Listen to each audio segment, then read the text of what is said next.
learning, girl. Okay. That's this whole thing. It's so interesting. There's so many things that we normally would be able to collaborate on together and like figure out like in person is different now in this time. Right. But I feel like all you young kids have already like you've been on. Like you've been on. Ladies, get it together. Miranda, click on the one. Okay, so I finally have everything up and operational. Phew. I'll let you get started. I'll advance to the next slide and we'll go from there. Fantastic. All right, let's explore that.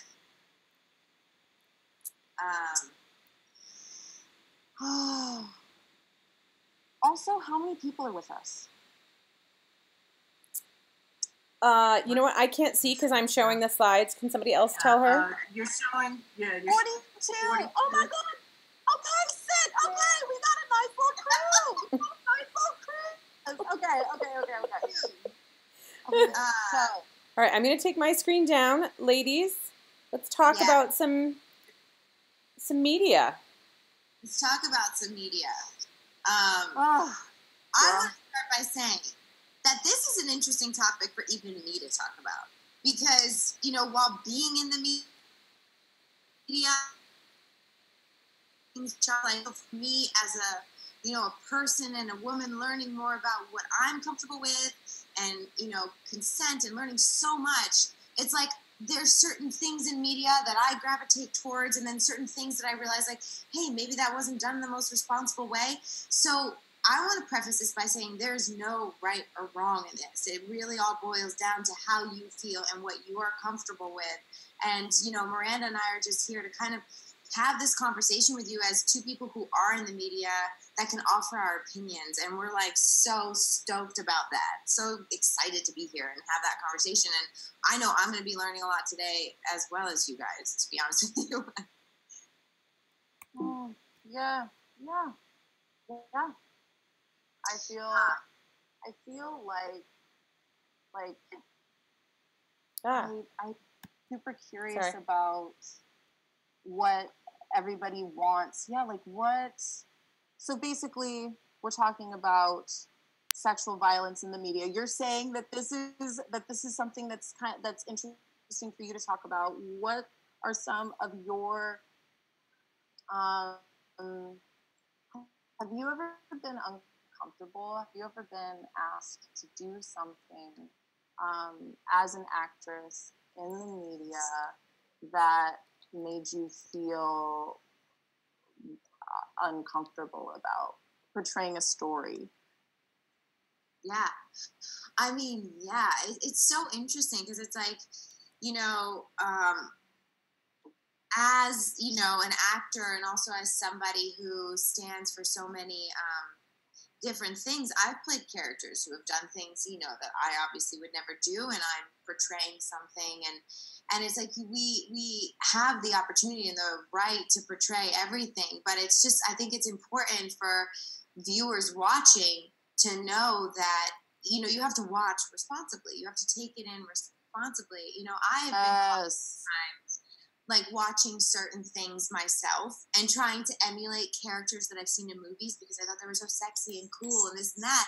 And I wasn't being my authentic self. So I think sometimes media,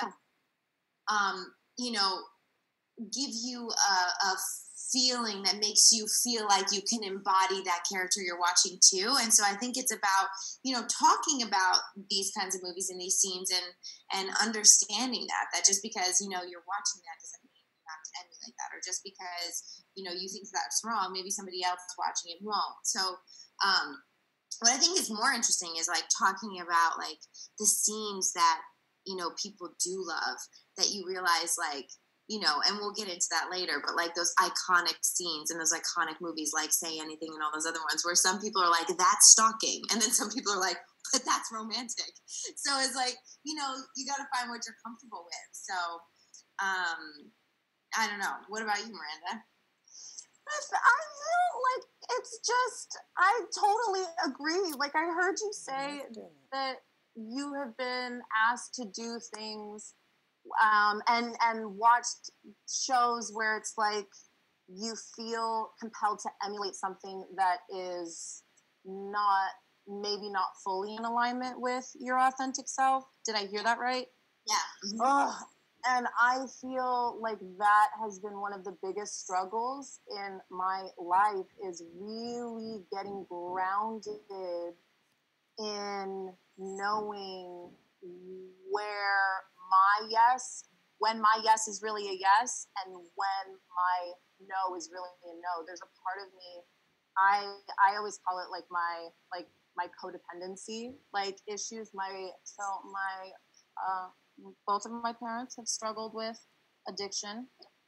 And what I've learned about that is that there are just certain things and certain behaviors that result from that culture. Mm-hmm. And so I have experienced a lot of difficulty in knowing where my yes is coming from and where my no is coming from. A lot of times I found that my yes comes from this place where I have a lot of guilt associated with doing something that I make up is going to upset someone else. Like, there's a lot of guilt and shame that comes up around the idea of saying no, but it's going to make my boyfriend mad. Saying no, but it's going to make my mom's going to be disappointed in me. Yeah. And so one of the, that I think that ties a lot in with my history of sexual assault. And so funny, I was just talking to my roommates yesterday, and a memory came up where I was basically, I had a very innocent interaction with a young boy. I was 5 or 6, and I want to say he was 7, and but he was a lot bigger than me, and basically he kissed me, and he was always, anyways, the details of the story are not important, but what came from it was, I was thinking about this memory where my mom got really fearful, and I associated anything intimate, anything that has to do with intimacy or feeling sexual creative energy, as something to be ashamed of, and as something that it's even you see my body language as I even go into it. And so I don't know if anybody else can relate, but that is one example of where there's this confusion, and so basically I'm not even looking at the slides, but but the one slide that I did see was where the one slide that I did see was, what is informing your no? And that's something, that's some investigative work that I think would help us all in being aware of what we are consuming, and knowing what is it that I actually feel? How do I actually feel about this? And paying attention to that, and being willing to give space for oneself to express authentically, and not, from a place of obligation, from a place of enthusiasm, from a place of curiosity. Yeah. No, oh my God, I feel you. I totally get it. It's so hard finding what that is for you. Do you know what I mean? Finding that comfort zone for you, because it's so easy, not just in media. I think media plays a big part in it, of what you're watching on TV. I've seen we talked about this, Miranda, you and I, watching Sex and the City. I would watch Samantha all the time and be like, oh, I so want to be a Samantha. And then when I'd go out at night and try to be a Samantha, I'd wake up the next day and be like, ooh, that didn't feel authentic to me. But, but I see it's authentic for other people. So I want to try to force it to be authentic for me. I'm going to make it be authentic for me. And then I'm like, what am I doing? So, and it's even like that with friendships. You see some of your friends that can go out and, dress a certain way or be a certain way. And you're like, oh, I want to do that. And then you try it and you feel it doesn't feel right. And so I feel like with all outside influences, sometimes it's just so hard and challenging to just sit and figure out like what feels good to me. Also, there's been some things that have felt good to me in complete honesty that won't feel good for other people. And I will take that away from myself because I don't want to get judged. Girl? Well, it will seem wrong. So, and I'm like, no, but now I'm still not being my authentic self. And so it's just like, it's like, how do you find that? And with so many outside, and it's funny, like as an actress too, I do get nervous. Like I've played, this character, for those who've seen, I don't know, but like on Chicago Med, she's, the most integral character I've ever played. I normally play like psychopaths who are trying to break up marriages and this and that. I love you. I need to, that sounds like so much fun. It is so never want to, and when I've met people who talk about the characters I played in a way where I go, ooh, it's like you do that push-pull of like you want to be able to play all certain kinds of characters, but you just hope that people watching are, being responsible through their eyes and not trying to emulate the wrong things. And, we're in such an interesting time right now where I got so bombarded on a red carpet recently. Maybe it was actually a year ago, felt like recently, but I went to the opening of the Pretty Woman play in Chicago. Yes. And this reporter came up to me and they were like, how do you feel about being here? And I was like, I feel great about it. And they were like, well, don't you think stories like this are a bit archaic? And like started bringing up all like the Disney stories and everything. And I was so caught off guard. I didn't even know what to say because I love watching Beauty and the Beast and The Little Mermaid and all these things. There's aspects in it when it's been pointed out to me where I'm like, oh my God, as a young woman, I never even saw that. Or like Pretty Woman, you know what I mean? Like that. We have a slide. Yeah. That is not, if that were to happen to you in real life where a guest star like corners you, which I've had experiences like that before. I was just going to say, I was like, which like, who, I definitely have. I'm like, yes. Yeah. And it's not okay. But then when you're watching these movies, it's like, I used to like want to be like Belle. I was like, oh, that, oh, damsel in distress, this and that. And then, but in real life, when you really feel what's comfortable for you, it's just, it can be a bit of a mind mess up. Do you know what I mean? Well, and even in the scene, I forgot, because I was trying to remember what exactly, like, this scene was. And it's like her, like, kind of having to, like, weasel her way out of, like, rather than just being like, no. I said no. Actually, I said no. Not taking no for an answer.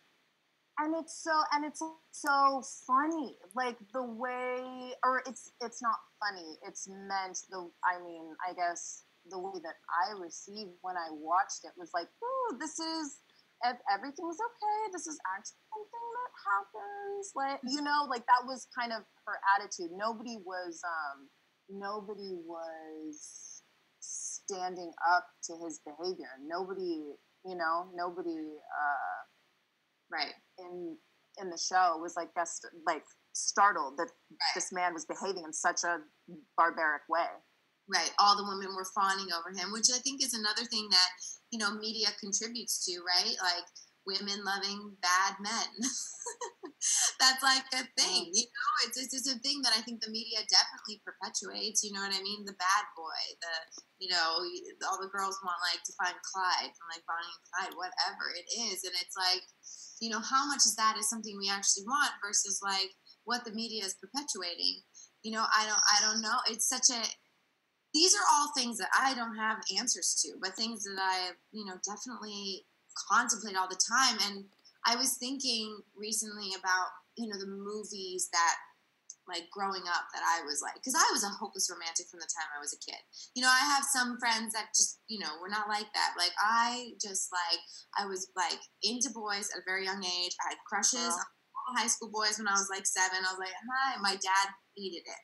But so I just, like, I was a hopeless romantic from the time I was a kid. And, like, I remember when I saw the movie Say Anything when I was like 14, 15, and I was like, oh my God, I want a Lloyd Dobler. And then as I got older, it was you, Shale, that was like, but he's stalking her when he's outside her window. And I was like, oh. Yeah. Ruining all the, yeah. Yeah. And so, oh wait, somebody actually has something good to say. The Vampire Diaries is one of my favorite shows, but I hated how they made Damon and Elena's relationship seem so romantic, passionate, was so toxic and abusive. Totally. That totally is a thing. And it's like, and I just think that it allows us to think that that's sexy and want to invite that into our own lives sometimes. When you invite it into your own lives, you realize, okay, this is not an actor. This is not a man pretending to be a sexy vampire. This is a real person that is an actual spiritual vampire that's sucking every ounce out of me. And so what's right for me? You know what I mean? But still, I love watching Say Anything still. Didn't change the way I felt about the movie. It just changed on, okay, let me rework this and say, okay, maybe I don't want that in my life. I can still appreciate the movie for what it is, but it's a confusion for sure. Do you want me to play this clip, which is another sort of, again, sort of pulling examples of some of the negative things out there in media? It's super short. Oh, please play. Saying like, oh, I was so calm last night. I shouldn't have slept with that guy. We could be that mistake. Right. Yeah. I love that you played a clip from like a high school situation because, I mean, especially now, I feel like the conversation for people is so much bigger. Like, I didn't know. I mean, we didn't have virtual summits because I don't even know if I had the internet until I was like in late high school. But like, I didn't have people talking candidly to me about this when I was in high school. I don't know about you, but like, I didn't know. I grew up, thinking that, men were just that way. Like, and the scene that, Shale has as well from, Star Wars, where they just like, they want something to go for it. They don't take no for an answer. And it's like, I didn't know as a young teenage girl where my yes was and where my no was. I certainly didn't know where my no was more than my yes. And I wish I had that, but it's like, it's interesting because I remember going to the movies when I was a teenager, and I'd see movies like Superbad. I mean, not that specifically because I was an adult when that came out, and I'd go, oh, and it would just kind of further confirm that, like, oh, I can be that way. I can be that way. And I definitely have to say, like, movies like that did not help me find my no, that's for sure. Well, I mean, it's all a journey, right? Like, eventually, like, I think that we're all, as time goes by, it's like we're learning more about ourselves, and that's the whole thing. You know what I mean? It's like, it's just being willing to, like, get to know oneself, and the only way to do that is through experiencing things. And it's like, that's also, I think, like, I heard this group, this Abraham Hicks group, they're like this spiritual, like, I love them. But one of the things that they talk about is like contrast. How contrast is such a gift because it gives you more insight into what it is that you actually want. And you can feel it vibrationally. It's like, it's a somatic experience. And that's what knowing is. Knowing is having a somatic experience of something. Yeah. And I think, I know at least for myself that a lot of times I will have a somatic experience and then I will question it. I'll question what the thing was that I actually experienced. So it's like, no, I mean, this freaking happens with my boyfriend. Like, I'll be like,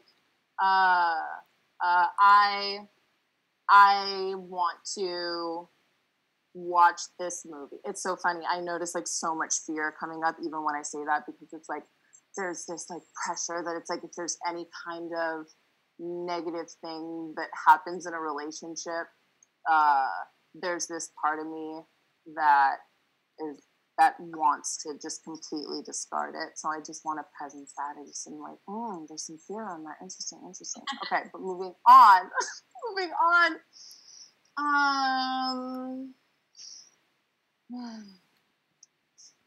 Just being willing to pay attention when my energy goes up around something, when I feel expanded, and when I feel contracted.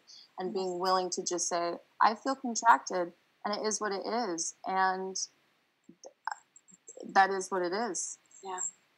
Yeah, being okay with that. But no, I don't want to drink more. I'm imagining like talking to my high school self. Mm-hmm. Like, I'm at the party and, no, actually I don't want another drink, but they're doing it. There's, oh my God, there's that guy that I like, Jake Henderson. I'll tell you what, man, just like those, I remember in high school the stakes were so high about, okay, I don't want to, but if I don't, I could lose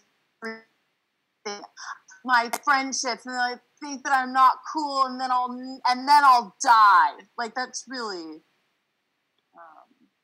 so yeah, I think it's important to be in touch with one's body so we can actually start to feel what it feels, what my no actually, feels like. For me, it's a tightening in my chest. And there's a contraction a lot of times. Yeah, mine turns into like a dejection, like it goes into my stomach. And then I feel my head kind of floating above it, going like, but just go with it. But my whole body kind of like sinks. It's like, oof. Yeah, I know. And it's important to explore that, but you can't explore that without the mess ups. You know what I mean? It's so funny, even when we have this conversation, and, I'll look back to my teenage years and like, I'll see myself and I'll have like a lot of sympathy and be like, man, you really didn't have to make all those choices. Like I'll be like sad for the high school girl that would just so desperately wanted to be liked and definitely did things she didn't want to do. But then I'm like, but I'm so grateful because I wouldn't know what I know today. I wouldn't be able to have this conversation without those, experiences. And so it takes those mess ups of ignoring your no to really confirm your no deeper sometimes, I think. Well, I'm curious, what's a mess up? I think life is I was talking about this with my friend Apollo. Daniel Kyrie from Chicago Fire, his boyfriend. He's a singer. He is so Apollo Mighty is his music. I think you would love it. This is actually his shirt. This is hysterical. I know, like so unintentional, and I also I love him. But one of the things that he was saying is, we were talking earlier. We're doing this thing called Kitchen Witchin', which you would love. But we were talking about practice, a spiritual practice, and also just life practicing in your life. And one of the things that came through me was freedom is a series of micro choices. Mm-hmm. It's like, ooh, girl, my back is it's getting low, so let me get. See, that's the thing about these Zoom, working from home too. It's like everybody gets to see who people actually are. I'm like, listen, this is. It's so much harder to to put on a facade And but that was what Apollo said this morning too. It was amazing. He was like, I'm tired of like acting, like performing to be what it is that I think certain people want me to be, to get into rooms that I was never supposed to be in anyway, trying to impress people that aren't my people. Yeah, totally. I know. I hear you. I know. It's a trap we all get into for sure. Traps that I'm, like I said, grateful for the experiences. Somebody said something really interesting on the chat that I wanted to address, because it was a guy that said that he had, the pressures as well. And yes. As far as they could get with the women and stuff like that. And I do want to address that, because I feel like that is such a important part of the conversation too. Like, women, I feel as women collectively right now, I feel like women are really, we're finding our nose. We're teaching young girls our nose. You and I, Miranda, and I think I might be a little bit older. I don't know. We don't need to talk about it. I think you and I are like using our experiences from our, past to say like, hey, this can be different for you too. And the conversation right now is growing for young women, which is so beautiful. But at the same time, I have noticed, and I've had a lot of young men tell me, and older men my age too, boys are very confused right now. They don't know where they stand either. Can I hit on the girl? Can I not hit on the girl? Can I open her door? She can open her own door. There's just such a, and for me, I love honoring and learning about masculine and feminine energies, and whether that's gay couples, straight couples, whatever, like everybody, we're all both, you know what I mean? And in couples, you kind of have that balance. I heard something really great the other day that says like competition comes from equality. So if you have like two masculines and, at the same time, it's going to like conflict. If you have the two feminines at the same time, it's going to conflict. And so you kind of like that whole balance of like yin and yang is like so beautiful. And I think that right now, a lot of people don't know that are not losing that flow, but these, entities on their own are getting so big that the flow is kind of missing. And I've had like a lot of guys come up to me and they're like, what do I do? I want to honor women. I want to honor all this, but how do I ask a girl out? And I was like, wow, that's or even like, there's a lot of guys that do feel pressure in school to go further with a girl or something, because they don't want to, for straight guys, they don't want people to tell the school that they're gay or something like that. It's like a fear of young boys. And I've had them come up like, I didn't want to do this at a party, but I didn't want a rumor to go around me. And I just feel like it's important to include, guys and boys in the conversation too. Of course, which also, it's like, here's the thing. Anybody who is afraid about being called gay, I mean, I promise there are worse things in the world, baby. Like, really. Do you know what I'm saying? Like, I promise. Like Daniel and Apollo are two of the most amazing human beings I know. And like, so that's one thing. Like, there's so. Do you want me to play this There are clip? worse things. Do you want me to play this clip? So, Miranda, please, yes. This was one that Miranda found that she was like, look at this one. So this is a perfect example of really the normalizing of sexual assault of men. I'm just hoping it plays for us. You have a good one on that too.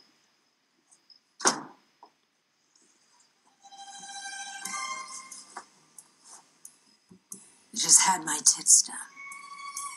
You like them?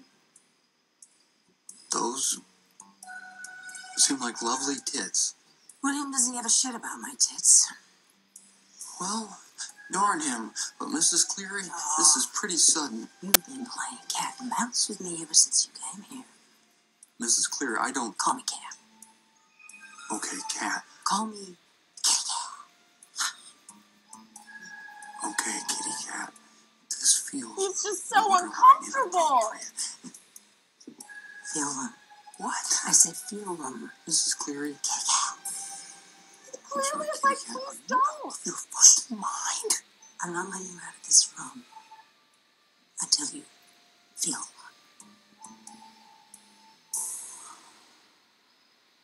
Well, it's like, well, okay, all right, just screw it. If it's gonna get me out of this room, okay, all right. Wow, they feel really nice. Don't love like. It's amazing what they can do. Okay, also, this is okay. Finding the good. I'm finding the good in this assault.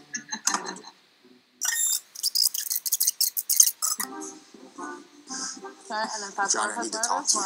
No, not right now. What's wrong with you? Why you got the weird look all over your face? Claire's mom just made me grab her Hooters. Snap out of it. What, a hot older woman made you feel her cans? Stop crying like a little girl. I wasn't crying like a little girl. Why don't you try getting jacked off under the table in front of the whole damn family and have some real problems? Jackass. What were they like anyway? They look pretty good. Are they real?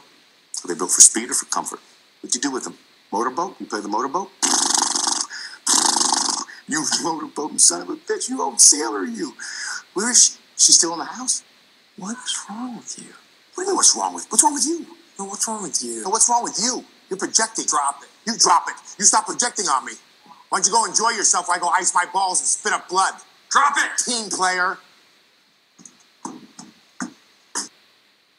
This is such a good scene!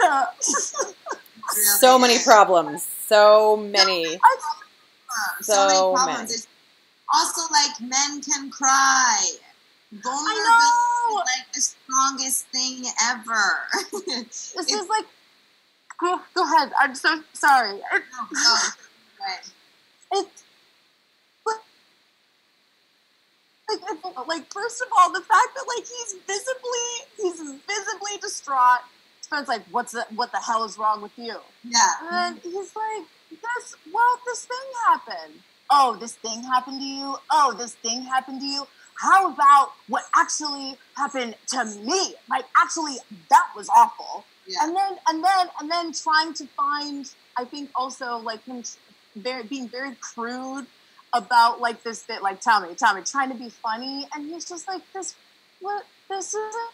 That's not where I'm at. I don't know. I thought it was a really really good and maybe accurate to what I imagine high school guys are actually experiencing. Yeah, definitely. And also, I think it was a good, everybody, there's such a common misconception that, like, that is the definition of being, like, masculine and man is, like, being like, come on, suck it up. What do you mean you didn't like it? Take it, blah, blah, blah. And that Vince Vaughn character is the definition of that toxic version of masculinity. And it's like, and that just as much as, like I say, I grew up with things that, informed my views and where my yes and no was. I think a lot of like young boys watch something like that and think that that's something that they have to emulate sometimes, you know what I mean? And there's a responsibility that needs to be taken for that too. I think, the conversation on both sides just needs to keep growing and keep getting bigger. That's everything. And earlier you were talking about like even, guys being worried about asking girls out, right? And what's the right way to do it? Because ultimately it's like we all want to. And I feel like it's this willingness to be vulnerable. And this willingness to share like what is actually going on within oneself without being like run by shame. Yeah. Run by shame. That's exactly it. I think that's a big part of it. Shame, guilt, like that really drives a lot of that toxic stuff that we're talking about, for everybody. It's a hard one. It's hard to navigate. This is actually another good clip that Shael found from Sex Ed. Yeah, I'll go ahead and play it for you. Insane. Good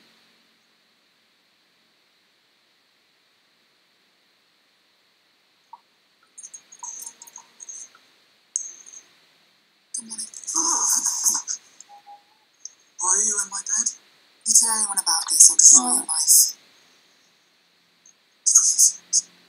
Of course we had sex, Otis. I'm not here because I enjoy your company. So, without giving like the issue with this is that, and even further into this particular episode, is that there is absolutely no addressing the fact that he didn't consent. Later on, he asks her if she consented, and she assures him that she did, but there is absolutely zero attention paid to whether or not boys have to consent. Right. Props to sex ed for putting, like, a situation like that, like, because that's, I don't think that is, even the way that he's acting, and, like, I guess the story that I tell myself is that's a story that we are now talking about because they did it. Mm-hmm. Mm-hmm. You know, like,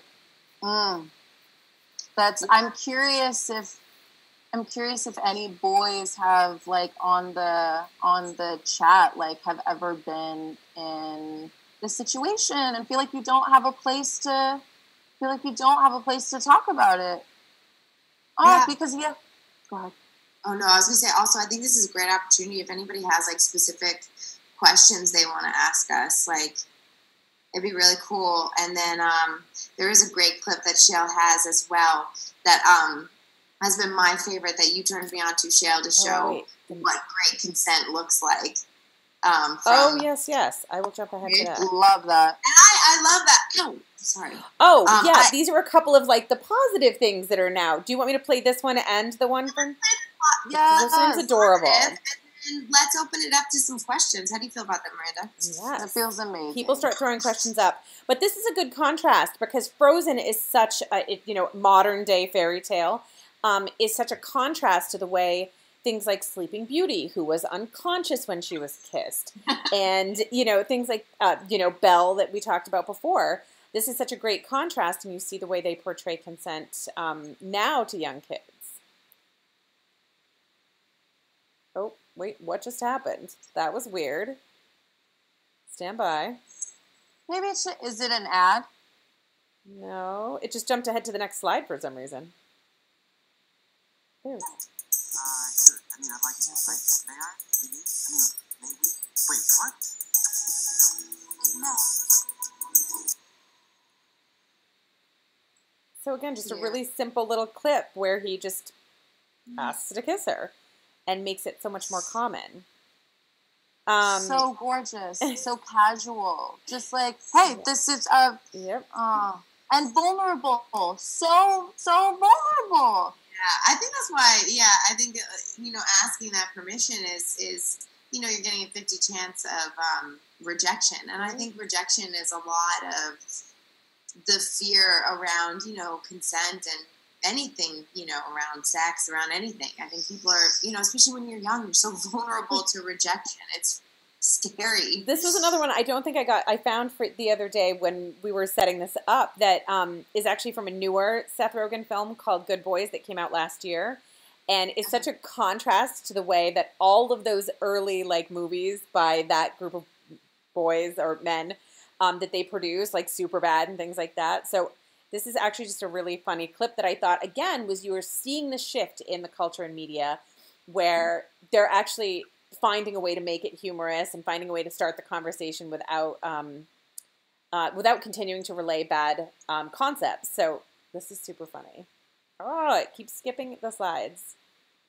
These are all such good clips, though. It's like, it's good. It's good that we get, it's like, yeah. His parents have a CPR doll. We can practice kissing on that. Stop! You should never kiss someone without their permission. May I kiss you? What do you like about me? Sweet, smell good. You're a really pretty CPR doll. I can see.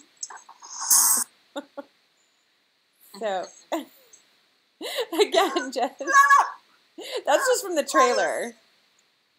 So cute. Sweet. Yeah. So this is the one that you were talking about, right, Tori? Wow. Our favorite. Yeah. Do you want to give any context, or should I just play? Play it. I like this one. Just hoping this one works. Show me the magic. I'm really not comfortable with this. Albert, I had such a wonderful time with you. Yeah, I'm not supposed to fix. You see what I'm doing? This is a signal. Okay? Fiddling with my keys. Right? A woman that doesn't want to kiss takes her keys out, puts them in the door.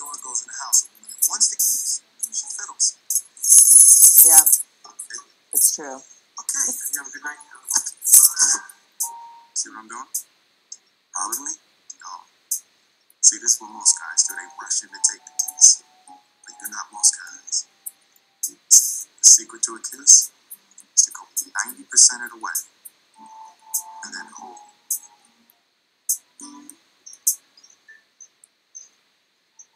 For how long? As long as it takes for her to come down to 10. Okay, 90 10. Got it? Yeah. Okay, come on. Shake it off. It's your turn.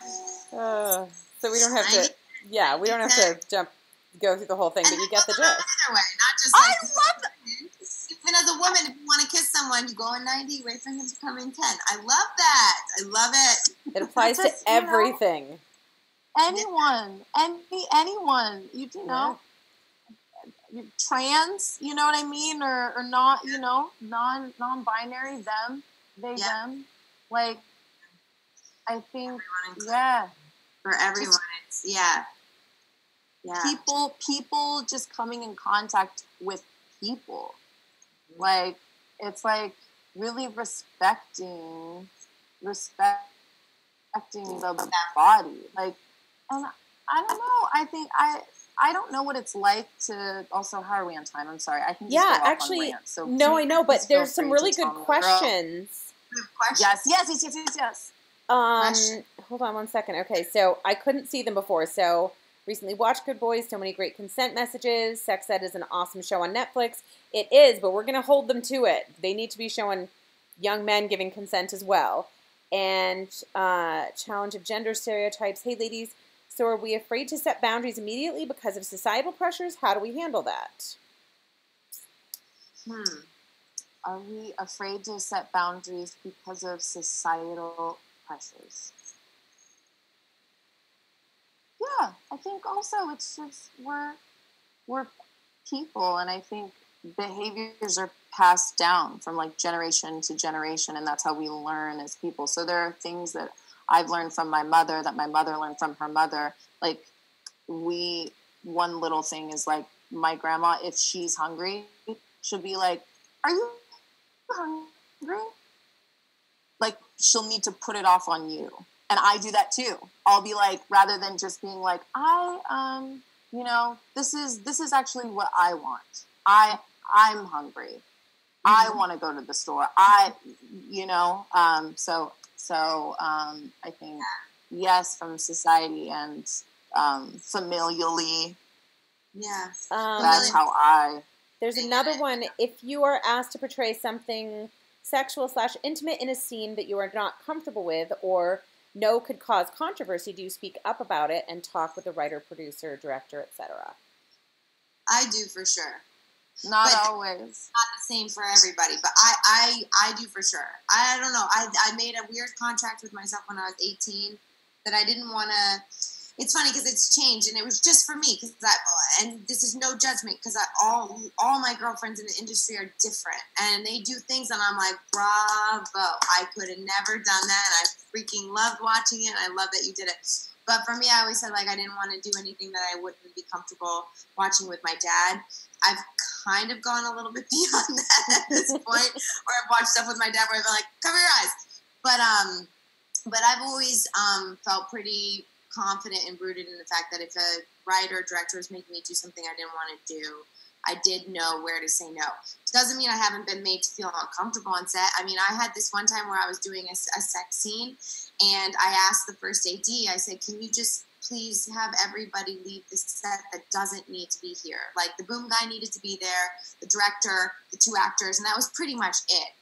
And the first AD looked at me and he was like, ugh, I guess we'll just all have to watch the DVD, and walked away.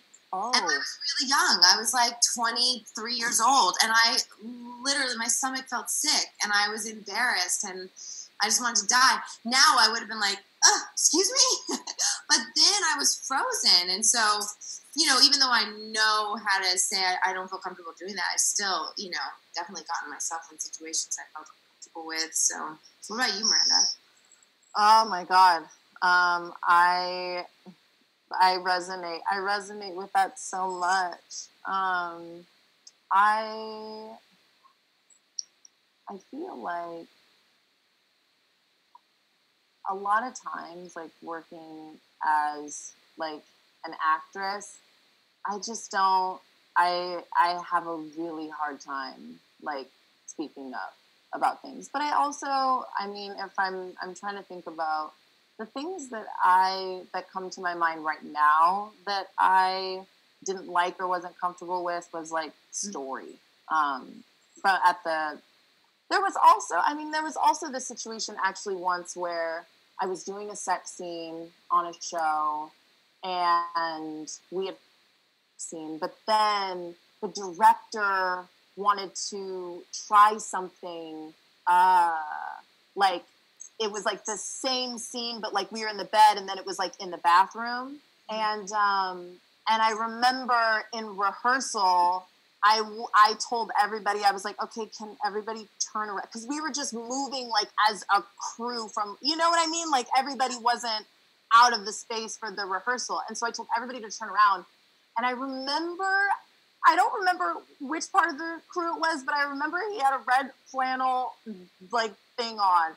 And I remember he just rolled his eyes and like turned his back so that we could rehearse. And I remember I felt so stupid. Like, yeah, I guess everybody's already seen my body and I was walking around naked. And so I get, you know, there was such this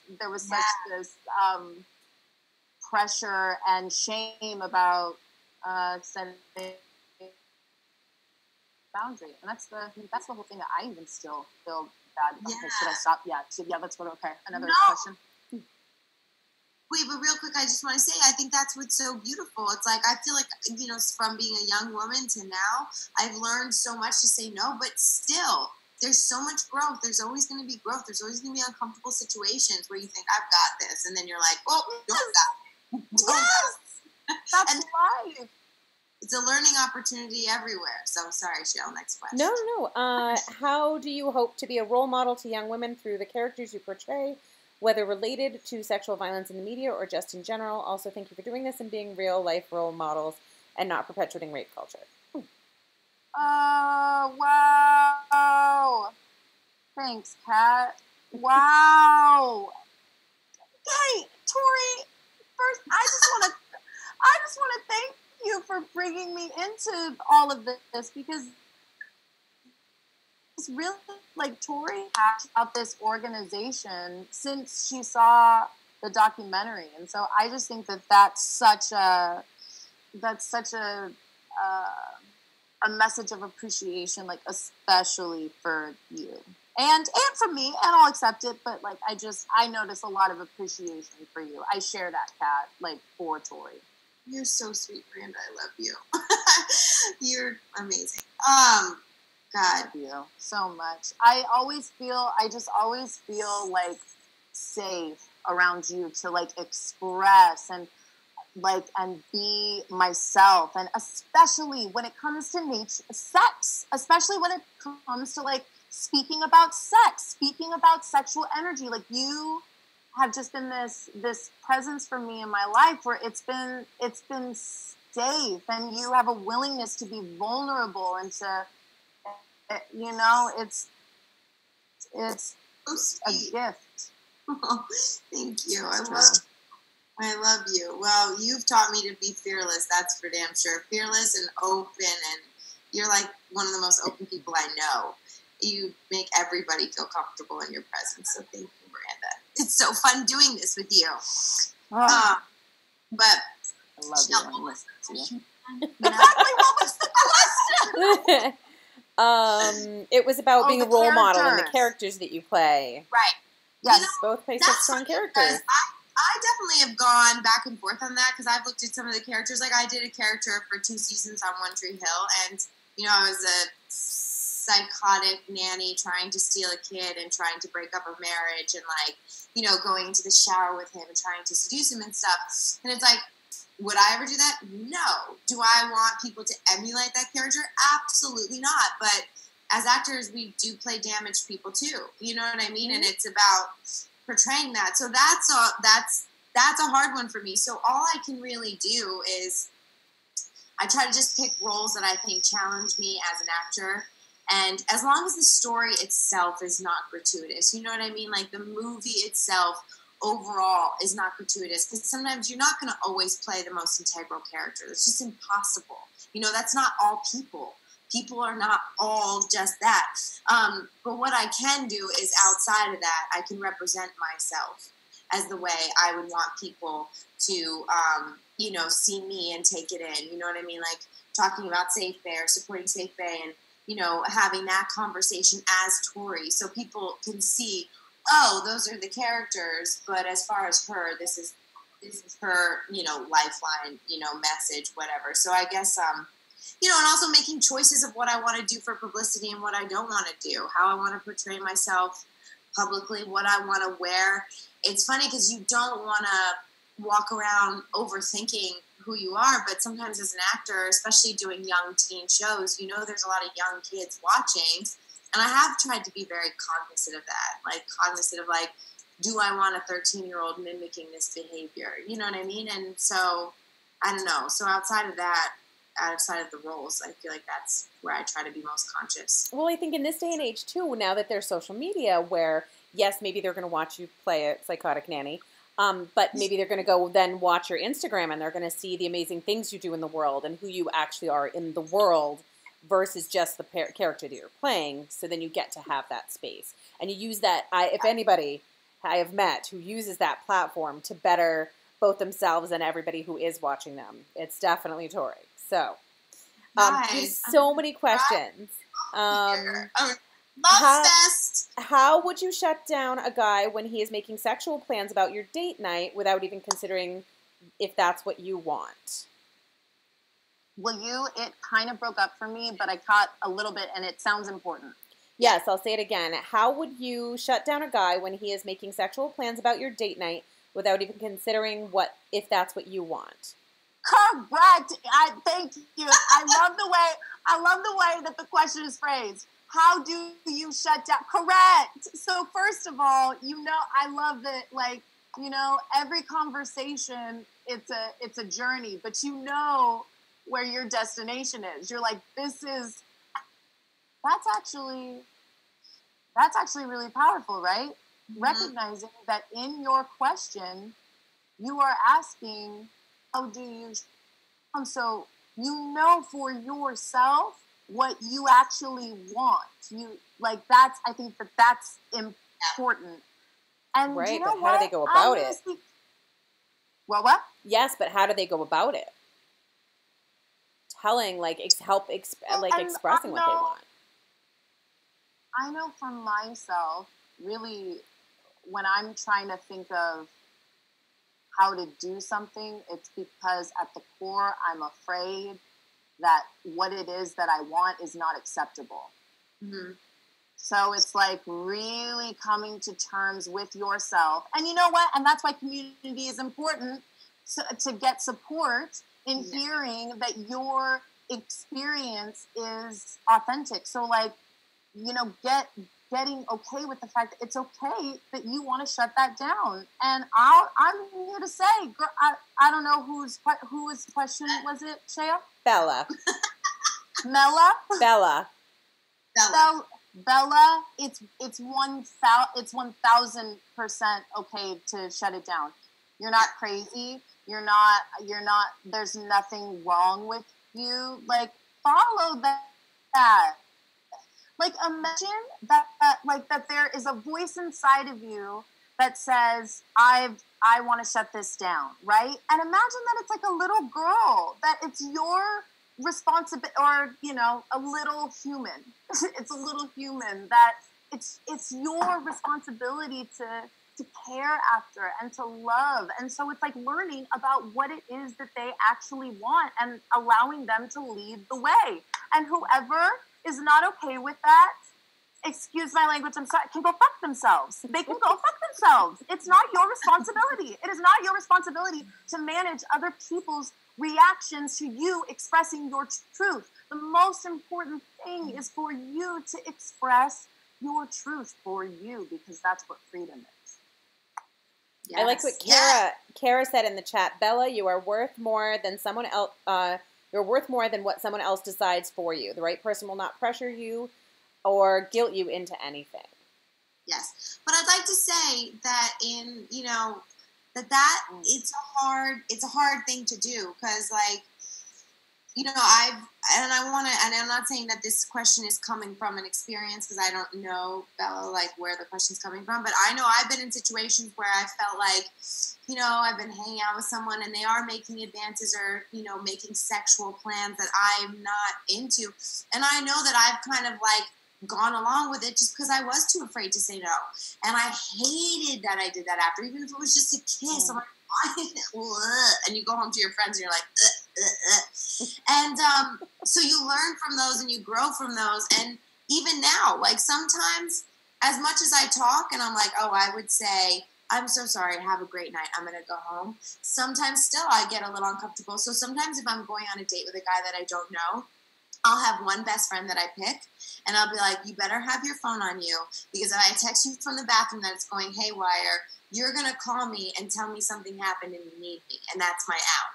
Do you know what I mean? So if you feel like you might not be able to speak up for yourself in that moment, have your mom call you, your sister, your brother, whatever. Like, yes, yourself that out. Yeah, just create a distraction. Yes. I like it. Great distraction. Yes. So many great questions.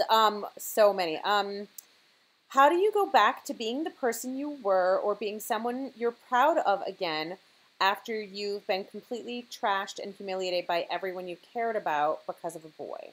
Oof. That's a hard one. Oof. All right, I would like to say. Song. Get him, girl. That is hard. I have... Yes. An experience. When I was in high school, I had an experience that went haywire. And basically it caused two guys in my school to completely lie and say that they tag teamed me, and they told the entire school, to a point where all the cheerleaders during the pep rally played a song, this tag team song. Do you know that song, Miranda? It's a rap song. It says, tag team, back again. They played that song, and they put up these posters that said tag team Torrey in front of 4,000 kids in my school. Okay? I was mortified, and I lost a lot of friends because of that, because they were like, ugh, she's what? I can't believe she'd do that. And I was still a virgin at the time. Like, I definitely didn't do it. And to this day, when I go back to my hometown, people still think that's something. And I had to kind of surrender to the fact that anybody who knows my actual heart will know my truth. And anyone who doesn't can leave, because that's better information for me to know who they are, and they don't deserve a space in my life. And as hard as that is, and as heartbreaking as that is, somebody who's going to make a decision on you based on a relationship you've been in doesn't need to be around. Or they can come back around and apologize, and if you decide to invite them back in, that's one thing. But, relationships, romantic relationships, bring up the darkest triggers in us. They bring up the hardest parts in ourselves and in our lives. And for anyone who loves us deeply to judge us during any hard time in a romantic relationship doesn't deserve to be in that close. So, it's a blank slate. You can do your life, and, maybe you'll meet new friends. Maybe it'll form a new tribe for you. You know what I mean? But you want to have people that are going to support you in the lows and the ups, and who are going to believe you and stand by you. That's right. We have a really important question. How do you Can I just add one thing? Sure. And that's the only way to find your actual tribe. Yes. The only way to find your actual tribe is to know in those situations who your tribe is. That's all I got to say. That's very true. You're right. How do you get out of a toxic relationship? I'm only 14, but my boyfriend only wants to have sex, but I want to wait. I don't know how to say no, as I don't want to humiliate myself. That's hard, especially that age. I gotta say, like, being a teenager is so hard. It's always the one thing I said I'd never go back to. Like, you couldn't pay me to be a teenager again, so I feel all of you that are teenagers out there. It's so hard. I'd say stay true to what you feel, because if you feel this strongly and you give in, you're going to feel those feelings of, wishing you hadn't, just because you do feel so strongly about it. And if he really loves you. And also, like, it's so hard to say to a 14-year-old, because I know at the moment, like, everything feels like it's the biggest thing in the world, but, you know, you're only 14. You're going to meet a lot of men in your life. So this is not the end-all, be-all for sure. I think it comes back to what you all were saying earlier. You know where your comfort is. And anybody who doesn't respect that isn't somebody who should be in your life. Yeah. Whether it's a boss or a friend or a boyfriend. Yeah. And if that's not what you want to do, that's not the person you should be with. Exactly. And so maybe it's a trusted adult that can help you. You know, I remember having a girlfriend who kind of got ahead of herself in early high school, dating an upperclassman, and in the end, she finally told her mom that she was really being pressured, and her mom pretended to ground her, pretended to have all these new rules about where she was allowed to go and where she wasn't allowed to go, so that she could make her mom the bad guy.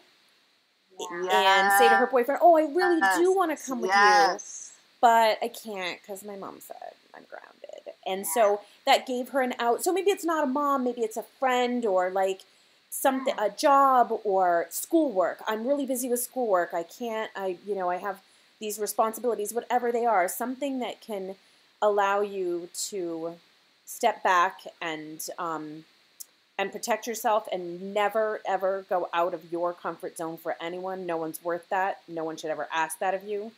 And just find that out wherever that comfortable out is, which it's all hard, but there's so many good questions. How do you handle a situation where someone is making implications that you are uncomfortable with, but they aren't aware that they are implying that and didn't mean to? That's a tricky one. There's a lot of people on here who have lost friends because they believed things that weren't true. Oh, yeah. I mean, it's so hard. If I was defined by every rumor I feel out there about me, I mean, I've heard everything from, me cheating on my ex-husband with a trainer he had. He didn't even have a trainer when we were married, okay? So it's just, you can't listen. Actually, you can't. People are going to talk. And you know what? I go to therapy. I'm a huge advocate of therapists. And my therapist is always like, laugh at it. If they're talking about you, then they feel like you're important enough for them to talk about, and let them. Who cares? Do you, keep doing you, and just laugh at it. And that's like the attitude I've had to take when I hear lies about myself. And I hear them a lot, I feel like, especially being in this industry. I mean, people lie about me on my social media all the time. It's crazy when I see that. My God. Yes, and like, and the pressures of like being in, at least for me, it's like all the Stella Ride fans, they want Taylor to be together so badly. Like there's so much. It's like why don't you just? And it's just like because like that's not good for me. But it's like, you know what I'm. That's not good for me. That doesn't work for me. And it can be this mind, like just this. It can really mess with my mind at times, like having so many people having an opinion.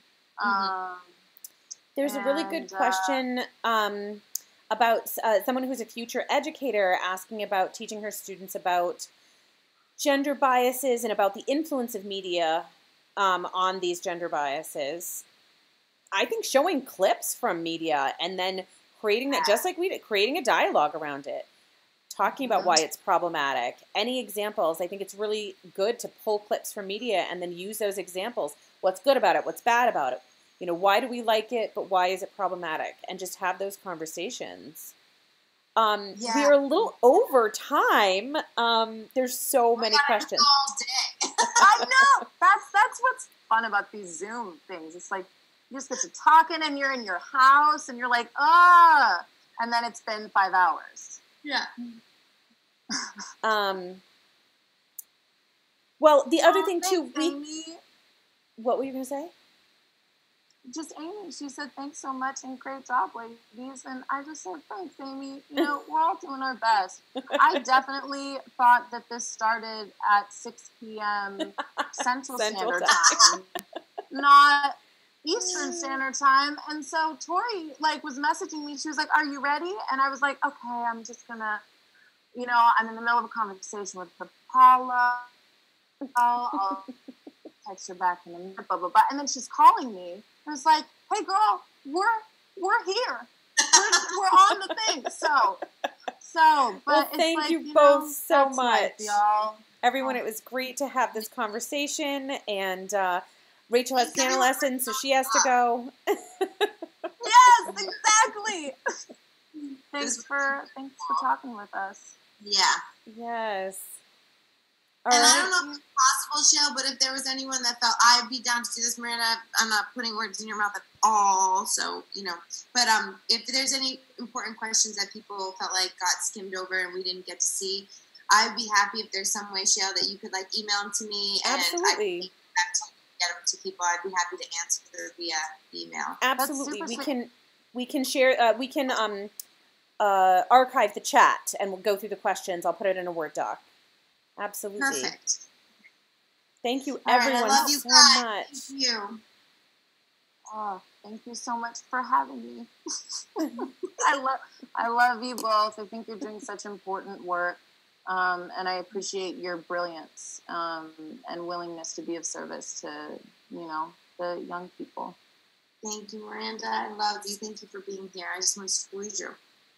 I know. I miss you. I miss touching people, but not without their consent. And that's where we sign off. Love y'all. Perfect. All right.